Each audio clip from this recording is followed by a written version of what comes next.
Hello Gaming4Gamers, and welcome to the new weekly video update where we talk about all the stuff you guys care about. I am your host, Gary81. Since this is the very first episode, I'm going to go over what we will discuss in these videos and all that good stuff. So the number one thing, I want this video to be a discussion. Please upload either video responses or just comment on the video, or just go directly to the subreddit and comment there. Again, I want your guys' feedback. Please let us know what we can do.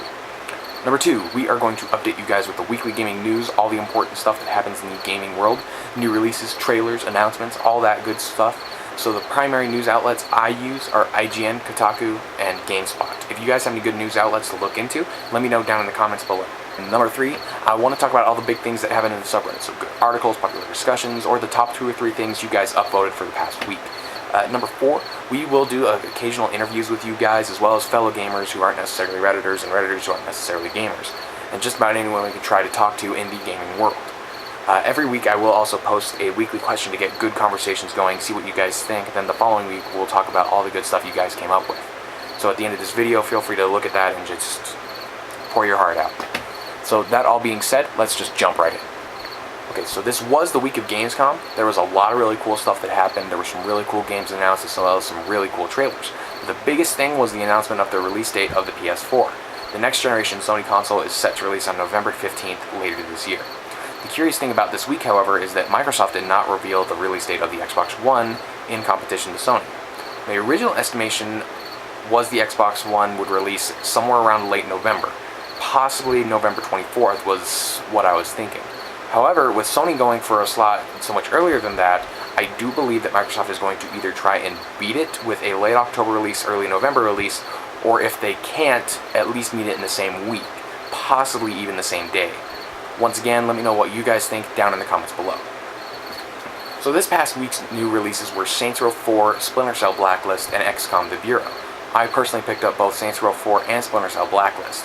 I think they're both really good games and both have really good co-op components, as well as very good, fun, intuitive gameplay. However, I don't think either one is a serious contender for this year's Game of the Year, with such strong contenders as BioShock and Last of Us. I did not get a chance to play XCOM The Bureau, however. The game appears to be getting generally negative feedback, though. Like, IGN only gave it a 5, Metacritic has a rating of about 50 or 60 right now. Let me know what you guys think of these games down below. Have you got a chance to play them? Are they fun? What do you like about them? All that fun stuff. And the games coming up for this next week are set to release on October 27th or on the Sunday if it's a Nintendo game. The new games coming up this week are New Super Luigi U for the Nintendo Wii U, Madden 25 for the Xbox 360 and PS3. Madden 25 will also release on PS4 and Xbox One when those consoles release later in the year. The reimagining of Final Fantasy XIV comes out this week as well for the PS3 and PC. From what I understand, the servers are cross-platform, so you will be able to play on people who are playing on PC if you're playing on PS3, and vice versa. It's a really cool idea, and I'm excited to see what they do with it. However, I'm a little bit skeptical based on the way the original Final Fantasy XIV came out. Please let me know what you guys think about it, whether you're going to get it day one, whether you think they're going to succeed or fail. Again, leave in the comments down below. One last release for this week is going to be Lost Planet 3 for Xbox and PlayStation 3 PlayStation 3. I am a huge fan of this series, and I'm definitely picking this up day one. And I'll try to get through it so I can give you guys some good feedback. So the biggest things that happened in this subreddit this week was a video review of Fez, as well as a reviewer's opinion on Phil Fish leaving the gaming world. I personally think Fez was a really great game, and I won't go too in-depth on the subject because he did such a great job of that in the original video. But I do believe that Phil Fish is a very talented individual, and I kind of wish he would return to the world of gaming because he was so talented and did such a good job with Fez. I'd be excited to see what he would work on next. The other big thing that happened this week was the announcement of EA's new return policy, with a full refund available for 24 hours after the initial purchase of any digital download. I do think this is a very smart move on EA's part because of their poor reputation among core gamers.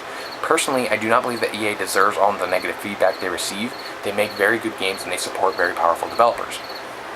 Now, that's about all the time we have for this week, so I'm going to go ahead and jump into the question of the week.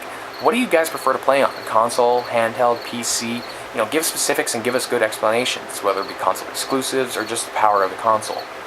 Again, leave those comments down below, send it in a video response, and we'll get back to it next week. Thanks for tuning in, guys, and I'll see you next week.